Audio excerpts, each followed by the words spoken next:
Okay. Dukomeza rero ku kapuwe k'ingenzi cyane. Ahangaha iyo ukeneye kureba robot ukorana nayo, ukanze kuri robot hagafunguka ibintu bimeze gutya. Icyo ureba ahangaha hari amabutu menshi, hari amaroboti menshi cyangwa se ubwoko bwinshi.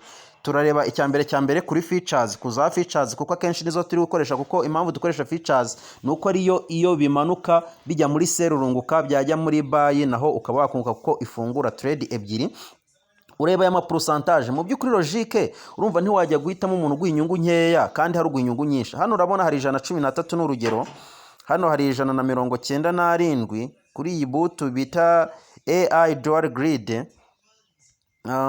Tumanutse indi nanone abenshi dukunda gukoresha ni iyi ngiyi, urabona hari 148. ni izo ngizo rero uhitamo ifite pourcentage nyinshi, ariko maze igihe nkoresha iyi ngiyi dual plutôt iyi ngiyi kuko ntabwo kuinstalla bigora, nera yo hejuru nyine kuyishyiramo ntibigora, ariko ndagira nkwereke noneho uko ugura n'uburyo uhitamo coin. Uraza ahangaha rero uhitemo ukande, sinzi nimba muhabonyeho, nkanda ukanda hano kuri start. Wamara gukanda kuri start bakakuzana ahangaha gengira abantu, buri wese ashobora kugira inama ye, ariko abo mfasha kandi nkabona bimeze neza, nta kintu mpinduraho. Izi za double sinjya nzihindura, izi za smart covering sinjya nzihindura, ariko nabonye hari n'abazihindura. Ubwo ngubwo n'uwazihindura ashobora kutubwira effect cyangwa impact cyangwa se inyungu yabonyemo, ngiye mbirekera gutya. Iyo urangije hano hejuru uri kubona hariho BTC.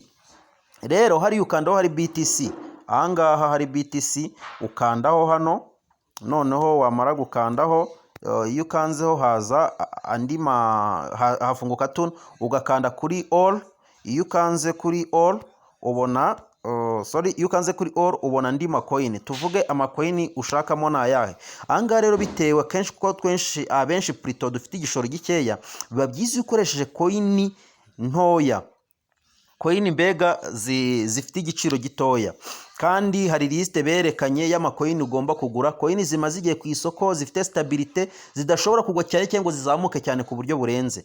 Ahangaha urugero iyi nakurangira iyi XRP, nakurangira iyi Doge imaze y'igihe, nakurangira Matic, ariko ko Matic ntari kuyemera neza kuko nayo nabonye imanuka cyane. Matic twayihorera, ahubwo ukareba Doge, ukareba XRP, warangiza ukareba iyo bita ayost, warangiza ugashakamo iyo bita XLM, warangiza ukarebamo iyo bita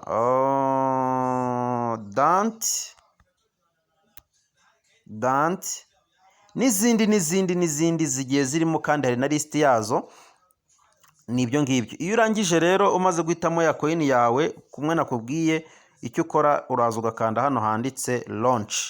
Ubwo ukabuguze coin yawe, ukajya ucungana na available balance rero isigaraho kugira ngo ngere kuguha ni coin. Nyaboneka amafaranga utangije ntuzigere ugura coin zirenze 40%. Uzajya ugura making sure ko kuri ya available balance yawe, making sure ko kuri available balance yawe hasigaye nibura kangahe, hasigaye 60%. Urebe ko ariyo yaba asigaye kuri available balance yawe, kuko biba ari ingenzi. Murakoze cyane rero nshuti zanjye kunkurikira, mwari kumwe na team Achiever. Nishimiye gukorana namwe, kandi mukore subscribe. Abakeneye ko dukorana inbox, muraza kubona WhatsApp yanjye. Abakeneye ko nagira ibyo mbasobanurira cyane kuri WhatsApp online, kubera n'izindi mpamvu z'akazi ntabwo mba mfite umwanya uhagije, ariko kuri WhatsApp dushobora kubimanaginga. Ahangahe impamvu muri kona available balance ari 0 nuko ari kuri spot, kubera kare akaginga kari hejuru kari code nabuze uko mbereka kuri features kubera iyi application. Sawa rero, murakoze cyane, turi kumwe. ukeneye kuba wamvugisha byihutirwa, nimero yanjye ni 0788 nanone 39 76 78. Asante sana, murakoze cyane inshuti zanjye, nimugubwe neza.